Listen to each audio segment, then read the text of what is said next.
না করে আমি কোনোদিন মরবো না। বিষ্ণু ইসলাম আমাদেরকে জানিয়েছেন তোমার জন্য যে রিজিকের বন্দোবস্ত, যেই অ্যালটমেন্ট আছে, সেটা ভোগ না করে, উপভোগ না করে তুমি মরবে না, এবং সেটা আপনি উপভোগ করবেন, আপনার কাছেই আসবে। ধরুন আপনারা যে ফল আমেরিকাতে খান, এটা কি আমেরিকায় চাষ হয় ফল, নাকি কানাডা মেক্সিকো থেকে আসে?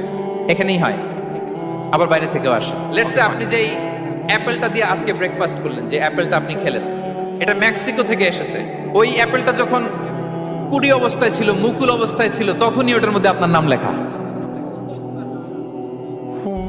এর মধ্যে কত পাখি এসে ওই গাছে বসেছে, কত মুকুল নষ্ট করেছে, ওইটা নষ্ট করে নাই, কারণ ওইটা আপনি খাবেন। ওইটা পুষ্ট হয়ে সুন্দর একটা ফল হয়ে ইম্পোর্টেড হয়ে এটা আমেরিকাতে আসলো, আমেরিকার বাজারে। অনেক মানুষ ওই ফলটা সুপারমার্কেটে যে ধরে চড়ে নেড়ে আবার রেখে দিয়ে চলে গেছে, নেয় নাই। ওইটা সে খাবে না, কারণ ওইটা আপনার রিজিকে লেখা।